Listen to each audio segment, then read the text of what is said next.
Hello everyone, let's continue our theme 1 bricks beads and bone the Harappan valley civilisation.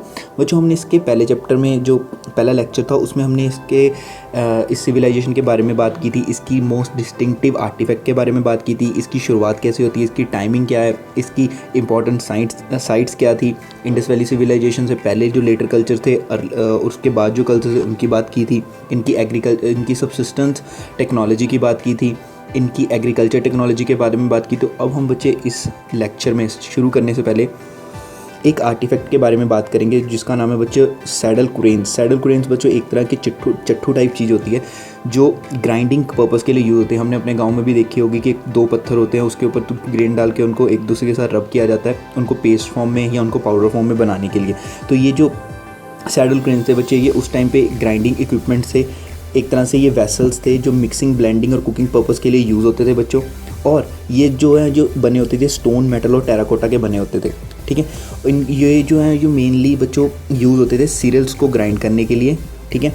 और इनकी shape बच्चों जो थी वो थी कन्वेक्स, ठीक है। और हमें दो तरह के बच्चों ये सैडल कुरेंस मिलते हैं, एक जो सीरियल्स को ग्राइंड करने के लिए मोस्टली यूज़ होता था, दूसरा जो पाउचिंग मतलब होता है एक कूटना बच्चों, मतलब कि एक पत्थर के अंदर किसी चीज़ को डाल के दूसरे पत्थर से उसको ऊपर से मारना, ठीक है। और जो दूसरा सैडल कुरेन है ना वो हर्ब्स और स्पाइसेस को पाउंडिंग करने के लिए यूज़ होता था। मतलब कि जैसे हमने काली मिर्च के बच्चे जो छोटे छोटे दाने होते हैं उनको एक पत्थर में डाला, दूसरे पत्थर से उसको मारा कि वो उसकी पाउडर फॉर्म में बन जाए, ठीक है। और जो बच्चों ये सेकंड टाइप वाला सैडल कुरेन है इसको ये मोस्टली माना जाता है कि उस टाइम पे जो स्पाइसेस थी उनको मतलब कि पाउंड करने के लिए यूज़ होता था जो उस टाइम के सब्जियों में करीज में डलती थी। इसलिए जो बच्चों सेकंड टाइप जो सैडल कुरेन है उसको हम करी स्टोन भी कहते हैं। अब बच्चों हम इनके इम्पॉर्टेंट फीचर्स की बात करेंगे इंडस वैली सिविलाइजेशन के या हड़प्पन कल्चर के, हड़प्पन सिविलाइजेशन के। जो बच्चों इस सिविलाइजेशन का मोस्ट डिस्टिंक्ट फीचर था ना वो था इसकी अर्बन प्लानिंग और अर्बन सेंटर्स बच्चे। उनमें से एक है इनका बच्चों मोहनजोदारो, ठीक है। मोहनजोदारो बच्चों इनका सबसे वेल प्लान साइट है, ठीक है। पर इनकी जो फर्स्ट साइट थी वो थी हड़प्पा जो हमने ढूंढी थी। तो ये मोहनजोदारो बाकियों से अलग कैसे थी, जो या मोहनजोदारो या इनकी और भी जो वेल प्लान अर्बन सेंटर्स हैं वो बाकी सिविलाइजेशन के सेंटर से अलग कैसे थे, इसके बारे में डिस्कस करते हैं बच्चों। ये जो बच्चों सिविलाइजेशन थी ना ये बच्चों डिवाइडेड थी किसमें, 2 सेक्शंस में, ठीक है। एक था तो अपर सेक्शन, ये मान लो अपर सेक्शन है, ये है लोअर सेक्शन। जो बच्चों इनका अपर सेक्शन था उसको कहते हैं सीटाडेल, ठीक है। क्या कहते हैं, सीटाडेल। और उनका जो नीचे वाला पोर्शन होता था बच्चों उनको कहते हैं हम लोअर टाउन।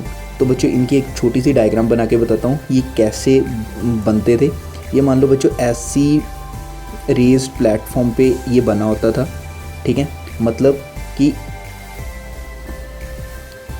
कि जो ऊपर वाला पोर्शन है ना बच्चों वो नीचे वाले पोर्शन से रेज होता था, ठीक है। जो बच्चों सीटाडेल की जो हाइट थी मतलब कि जो हाइट थी वो एक ब्रिक प्लेटफॉर्म के ऊपर बना होता था। मतलब कि पहले एक प्लेटफॉर्म बनाया जाता था, उसके बाद उसे सीटाडेल के उसको वॉल्स से कवर कर दिया जाता था, ठीक है। तो जो लोअर पोर्शन था उसको अलग कर दिया जाता था सीटाडेल से, वो लोअर पोर्शन था। तो इससे ये पता लगता है कि जो ये दोनों पोर्शन है ना ये एक दूसरे से फिजिकली सेपरेटेड थे, ठीक है। और जो बच्चों लोअर टाउन है इसमें ये इसके भी वॉल्स होती थी, इसको भी इससे ये भी वॉल से घिरा होता था, ठीक है।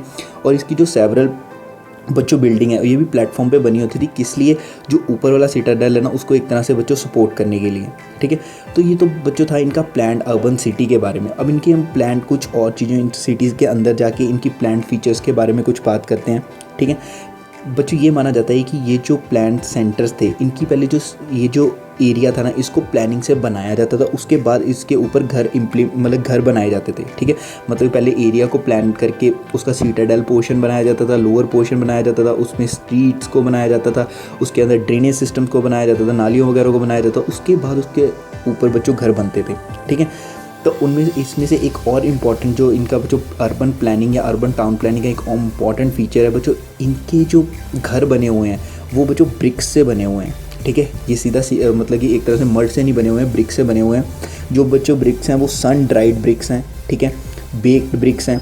ये बच्चों बर्न ब्रिक्स नहीं है जो हम अपने आज के टाइम अपने घर को बनाने के लिए यूज़ होते हैं, पर एक मड से बनी हुई ब्रिक और एक सन ड्राइड ब्रिक में जो लाइफ का मतलब कि लाइफ लॉन्गेविटी है वो सन ड्राइड और बेक ब्रिक सी मड ब्रिक से ज़्यादा होगी। क्यों? वो क्योंकि हार्ड बन जाएंगी थोड़ी सी बेक होने की वजह से, ठीक है। और ये जो ब्रिक्स थी बच्चों ये स्टैंडर्डाइज रेशो में थी। स्टैंडर्डाइज रेशो का मतलब कि सारी ब्रिक्स एक जैसी थी, उनकी जो लेंथ और ब्रेथ थी एक जैसी थी, ठीक है।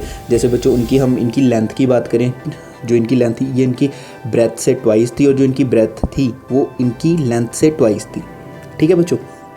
सॉरी, जो इनकी लेंथ थी वो इनके ब्रेथ से 4 टाइम थी, और जो इनकी ब्रेथ थी वो लेंथ की 2 टाइम थी, ठीक है। और बच्चों इनका जो मोस्ट डिस्टिंक्टिव फीचर है ना वो था इनका एक और ड्रेनेज सिस्टम। ड्रेनेज सिस्टम मतलब पानी का निकास का जो सिस्टम था बच्चों, जो आज के टाइम हम अपने देखते हैं कि हमारे घरों में बाहर नालियाँ बनी हुई हैं, तो इस तरह का ही एक ड्रेनेज सिस्टम मोहनजोदारो में हमें दिखता है। और इनकी जो बच्चों रोड्स और स्ट्रीट थी ना ये मतलब कि राइट एंगल पे कट करती। राइट एंगल का मतलब है कि बच्चों जब हम किसी चीज़ को बिल्कुल उसके सेंटर से काटते हैं, ठीक है, प्लस जैसे साइन, ठीक है।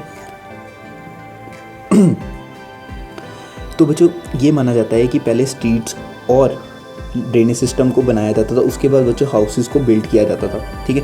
और जो बच्चों इनका डोमेस्टिक वेस्ट होता था, जो वाटर था, वो हर घर से ड्रेनेज सिस्टम के थ्रू बाहर कहाँ पे जो इनकी घर के साथ ड्रेन है उससे जो मेन ड्रेन है उसमें जाता था, और मेन ड्रेन से टाउन से बाहर चला जाता था। इनकी वजह हम डोमेस्टिक आर्किटेक्चर की बात करें, हमने देखा कि जो पूरी सिटी है वो डिवाइडेड थी 2 सेक्शंस में, सिटाडेल और लोअर पोर्शन में। जो बच्चों लोअर टाउन की बात करें जो मोहनजोदारो का था, उसको माना जाता है कि ये रेजिडेंशियल एरिया था, मतलब कि रेजिडेंशियल बिल्डिंग्स थी, इसमें यहाँ पे लोग रहते थे, ठीक है। और जो ये घर थे या इसमें बच्चों कोर्टयार्ड थे, आंगन था एक तरह से, ठीक है। और जो रूम्स थे ना, कोर्टयार्ड के चारों तरफ रूम्स थे, ठीक है। और माना जाता है ये जो कोर्टयार्ड है ये कुकिंग और वीविंग पर्पज़ के लिए यूज़ होता था, ठीक है। जो बच्चों ये इसमें इंटरेस्टिंग चीज़ देखने वाली है ना कि ये है कि ये लोग ना प्राइवेसी के ऊपर भी बहुत ध्यान देते थे। इनके जो रूम्स थे ना, इनके जो बच्चों वॉल ग्राउंड लेवल के आसपास कोई विंडो नहीं है, ठीक है। ऊपर विंडो हैं जो रोशनी के पर्पस के लिए इन्होंने बनाई हुई हैं, पर कोई अंदर देख सके या उससे कोई एंटर कर सके इसके लिए कोई भी ऐसी इन्होंने ग्राउंड लेवल पे ऊपर कोई भी विंडो नहीं बनाई हुई है बच्चों, ठीक है। और एक बात इनकी प्राइवेसी के रिलेटेड हम बात करें कि जो बच्चों इन्होंने के कोर्टयार्ड्स है ना, सीधा जब हम उनके घर में डायरेक्ट एंट्री करते हैं तो हम सीधा इनके कोर्टयार्ड तक नहीं देख पाते हैं। इन्होंने अपने एंट्रेंस रूम के ऊपर, एंट्रेंस रूम के बाहर, एंटर रूम के अंदर थोड़ी सी एक और रूम बनाया हुआ है, उसके बाद बच्चों कोर्टयार्ड बना हुआ है, ठीक है। और हर घर में बच्चों उनका अपना बाथरूम है, ठीक है। आज भी हम देखते हैं कई जगह के स्वच्छ भारत मिशन वगैरह में देखते हैं कि ओपन डेफिकेशन ना हो, तो उन्होंने उस टाइम पे बच्चों अपने घरों में बाथरूम से बनाए हुए हैं, ठीक है। और जो ये बाथरूम से बच्चों ये ब्रिक्स से बने हुए हैं, ठीक है, ड्रेन्स के साथ कनेक्टेड हैं, ठीक है। और ड्रेन के मतलब कि जो इनका घर वाली ड्रेन है वो गली हुई स्ट्रीट वाली ड्रेन से कनेक्टेड है, और जो स्ट्रीट वाली ड्रेन है वो मेन ड्रेन से कनेक्टेड है, ठीक है। हम किसी घरों में बच्चों ये भी देखते हैं कि उनके वहाँ स्टेयर केस में एक तरह की सीढ़ियाँ भी हैं, ठीक है, जो उनके यहाँ सेकंड स्टोरी के लिए जाने के लिए हैं, या फिर क्या है रूफ़ के ऊपर जाने के लिए, ठीक है। और बच्चों यही इन चीज़ों के वजह से स्कॉलर्स ने एस्टिमेट लगाते हैं कि जैसे इतने घर हैं तो मोहनजोदारो में कम से कम 700 वेल्स थी। अब बच्चों हम सिटाडेल की बात करते हैं, लोअर पोर्शन की बात कर ली। जो बच्चों सिटाडेल है ना, ये स्पेशल पब्लिक पर्पस के लिए माना जाता है कि बनाया गया था, ठीक है। यहाँ पे वेयर हाउसेज होते थे। वेयर हाउसेज के जो नीचे वाला प्लेटफॉर्म था बच्चों वो ब्रिक्स से बना होता था, और ऊपर वाला जो पोर्शन था बच्चों वुड से बना होता था। जो ब्रिक्स के से बना होता था बच्चों उसके रिमेन्स तो हमें मिलते हैं, पर जो वुड से बना हुआ था वो उसके रिमेन्स हमें नहीं मिलते, क्योंकि वुड इतने टाइम से डिके हो चुकी थी, मतलब कि एक तरह से ख़त्म हो चुकी थी। और इनके जो मोहनजोदारो का एक और इम्पॉर्टेंट फीचर है वो है बच्चे इनका ग्रेट पाथ। एक बहुत बड़ा टैंक था बच्चे, रेक्टेंगुलर टैंक था, ठीक है। उसके साइड पे बच्चों कोर्टयार्ड था, ठीक है। कॉरिडोर थे ऑन ऑल 4 साइड्स, ठीक है। और बच्चों जो हम आजकल हम अपने मंदिरों में वगैरह में देखते हैं कि एक टेंपल है, टेंपल के पास एक पॉन्ड टाइप बना हुआ है, ठीक है, जिसकी सीढ़ियाँ हैं, नीचे उतरने के लिए हम वहाँ पे जाके एक तरह की बात लेते हैं। तो बच्चे ऐसा ही कुछ ग्रेट बाथ मोहनजोदारो में हमें मिलता है, ठीक है। और ये जो उस टाइम पे ना जो बच्चों ये ग्रेट बाथ बना हुआ था, ये बहुत ही वेल प्लान बना हुआ था। ये ब्रिक से बना हुआ था, ठीक है। उसमें मोटार और गिप्सम का यूज़ किया गया था इसको वाटर टाइट बनाने के लिए, कि वाटर इससे लीक ना करे, ठीक है। और इसके तीनों साइड्स पे रूम थे। और ये जो बच्चों वाटर टैंक का ना एक ह्यूज ड्रेन से कनेक्टेड था, जिसका यूज़ होता था इसका पानी को निकालने के लिए। और जो इसके ड्रेन थे बच्चे, इसके सीढ़ियाँ थी इसके उतरने के लिए, ठीक है। और इसकी जो नॉर्थ साइड में ना बच्चों 8 बाथरूम्स बने हुए थे फॉर बाथिंग पर्पज़, ठीक है। और बच्चों जो इसकी यूनिकनेस, इस स्ट्रक्चर को देख के जो स्कॉलर्स हैं वो ये एस्टिमेट लगाते हैं कि ये जो ग्रेट बाथ है एक स्पेशल रिचुअल बाथ पर्पज़ के लिए बना था, कि जो उस टाइम पे जो लोग रिचुअल बाथ लेते थे वो इसका यूज़ करते थे। अब बच्चों ये तो हमने इसके मोहनजोदारो की वेल प्लान सेंटर की बात की। अब हम इसके 4th टॉपिक पे जाते हैं, जो है द ट्रैकिंग सोशल डिफरेंसेस। बच्चों ट्रैकिंग सोशल डिफरेंसेस का मतलब होता है कि हम जो आर्कियोलॉजिस्ट हैं ना वो फाइंड करते हैं कि जो ये सिविलाइजेशन थी, जो पर्टिकुलर सिविलाइजेशन थी, जो पर्टिकुलर कल्चर था, क्या इस सिविलाइजेशन में सोशल और इकोनॉमिक डिफरेंसेस थे। क्या लोगों के अंदर सोशल इकोनॉमिक डिफरेंसेस थे। क्या लोगों के अंदर कोई किसी भी तरह की भेदभाव वाली वो थी कि ये मेरे से अमीर है या ये मेरे से गरीब है, ठीक है। सामाजिक और आर्थिक किसी भी तरह के डिफरेंसेस थे। तो इस चीज़ की स्टडी के लिए हम सबसे पहले बच्चों हम बरियल्स की स्टडी करते हैं। बरियल्स एक तरह के बच्चों वो जगह है जहाँ पे आदमी जब मर जाता है उनको दफनाया जाता है, तो उस चीज़ को हम कहते हैं बरियल। हम सभी ने इजिप्ट के बरियल देखे हैं, बड़े बड़े पिरामिड्स देखे हैं। तो ये जो इजिप्ट के बरियल्स या पिरामिड्स हैं ना, ये हड़प्पन वैली सिविलाइजेशन के कंटेम्पररी हैं। ये मतलब कि सेम टाइम पे ही बने हुए हैं, ठीक है। तो ये जो पिरामिड्स थे ये तो बच्चों रॉयल बरियल्स थे, मतलब कि जो उस टाइम पे राजा महाराजा मर जाते थे ये उनके बरियल्स थे। पर जो हड़प्पन वैली बरियल्स है ना, ये आम लोगों के, जो जब लोग मर जाते थे, ठीक है, तो उनको एक पिट में मतलब कि दफना दिया जाता था या फिर उनको एक पिट में रख दिया जाता था, तो वो बरियल था, ठीक है। पर ये जो पिट्स हैं ना ये एक जैसे नहीं बने हुए हैं बच्चों, ये डिफरेंटली बने हुए हैं, ठीक है। इनके अंदर जो हमें चीज़ें मिलती हैं वो डिफरेंटली मिलती हैं। तो इससे क्या हम ये एस्टिमेट लगा सकते हैं कि देयर इज़ सोशल डिफरेंस था। कईयों की पिट्स बड़ी हैं, कईयों की पिट्स छोटी हैं, कईयों में हमें पोट्री मिलती है, कईयों में हमें ऑर्नामेंट्स मिलते हैं, ठीक है। कईयों में हमें ज्वेलरी मिलती है, बोथ वुमेन की ज्वेलरी मिलती है, बोथ मैन की ज्वेलरी मिलती है, ठीक है। बच्चों 1980s में एक सीमेंट्री जो हड़प्पा में है उसकी एक्सकवेशन हुई है, तो हमें वहाँ पे 3 शेल रिंग मिली जो जैस्पर की, जिसमें जैस्पर था ये एक तरह का वो जो सेमी प्रीशियस स्टोन है, उसमें बीड्स थे, उसमें हंड्रेड्स ऑफ माइक्रो बीड्स थे, ठीक है। ये जो बच्चों डिफरेंट चीज़ें थी ये उस मतलब कि सिमेट्री में जो हड़प्पा की सिमेट्री थी उसमें हमें मिली।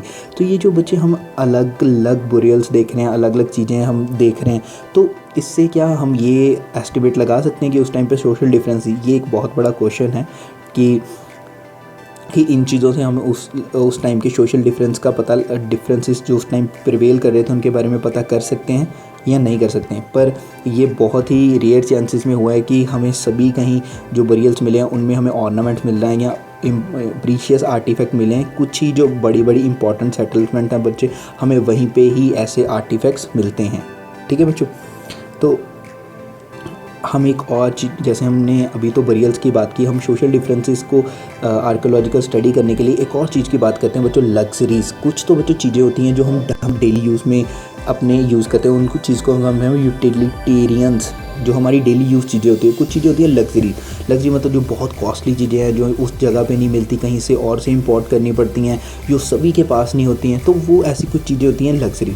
तो हम इन चीज़ों की स्टडी करते हैं, हमें पता लगे कि क्या लोग जो थे वो एक जैसे थे, ठीक है। क्या लोगों के पास एक जैसे पैसे थे, या फिर लोगों के अंदर सोशल डिफरेंसेस थी, या कुछ लोग लग्जूरियस गुड्स यूज़ करते थे और कुछ लोग ऑर्डिनरी मटेरियल से बनी हुई ऑर्डिनरी चीज़ें यूज़ करते थे। जैसे जो ऑर्डिनरी बच्चों मटेरियल की गुड्स होती हैं, जैसे वो किससे बनी होती थी बच्चों, स्टोन से, क्ले से, जो हमारी डेली यूज़ की चीज़ें होती थी। पर जैसे कुरेन्स है, मैंने आपको बताया था कुरेन्स क्या होते हैं, पोट्री है, ठीक है, नीडल्स हैं, फ्लैश रबर्स हैं, एक तरह का स्क्रबर है, ये बच्चों बॉडी को जब हम बात करते हैं तो उसका यूज़ करते हैं, ठीक है।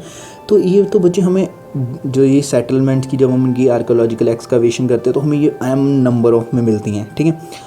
पर कुछ बच्चों जो ऑब्जेक्ट थे वो तो लग्जूरियस, जो कॉस्टली थे, जो लोकल मटेरियल से नहीं बने होते थे, जिनको बनाना थोड़ा मुश्किल होता था, ठीक है। उनमें से एक ऑब्जेक्ट है फेनियाक्स बच्चों एक तरह की मटेरियल होता है, जैसे हमने जो ग्राउंड सैंड से बनता है, मान लो पोट है या कुछ भी है, या सिलिका उसमें मिक्स किया जाता है कलर के साथ, उसके गम के साथ उसको जोड़ के क्या किया जाता है, उसको बच्चों फायर में बनाया जाता है, तो उसका काफ़ी प्रीमियम लुक वो बच्चों देता है, तो वो उसको बनाना बहुत मुश्किल है, इसलिए वो एक तरह से प्रीशियस चीज़ बन जाता है। ठीक है, तो बच्चों कुछ ना ये तो थी जैसे फेनियाक और ऑर्डिनरी चीज़ या लग्जरी चीज़ के अंदर डिफरेंसेस, बट बच्चों कुछ क्वेश्चन ना, कुछ हमें आर्कोलॉजिकल फाइंडिंग्स हमें क्वेश्चन में डाल देती हैं। जैसे स्पिंडल होल्स बच्चों एक तरह का ऑब्जेक्ट है जो उस टाइम पे क्लोथ्स की वीविंग के लिए, क्लोथ के बनाने के लिए यूज़ होता था। बच्चों हमें ये जो स्पिंडल हॉर्स है ना, ये भी फेनियाक मटेरियल के बने हुए मिलते हैं। तो हमें एक तरह के ये कहना कि यूटिलिटेरियन और लग्जरियस चीज़ों से हम ये पता कर सकते हैं कि उस टाइम पे सोशल डिफरेंसेस है या नहीं है, एक थोड़ा डिफ़िकल्ट हो जाता है। ठीक है, तो बच्चों ये जो हमने आर्टिफैक्ट की डिस्ट्रीब्यूशन देखी, ये जो मोस्टली मैंने बताया था कि हमें मोहनजोदारो और हड़प्पा में ही मिलती है। ठीक है, जैसे मिनिएचर पोर्ट्स ऑफ फेनियाक्स हैं। ठीक है, मिनिएचर पोर्ट्स ऑफ फेनियाक मतलब कि एक तरह की बॉटल जो शाइनिंग में होगी, जो फेनियाक की बनी होगी, उसको बर्न किया गया होगा, उसमें एक शाइनिंग टेक्सचर होगा, प्रीमियम लुक होगी। वो बच्चों उस टाइम पे perfume as a perfume bottle भी यूज़ होती थी। हमें गोल्ड के बच्चों जो चीज़ें हैं वो काफ़ी रेयरली मिलती हैं।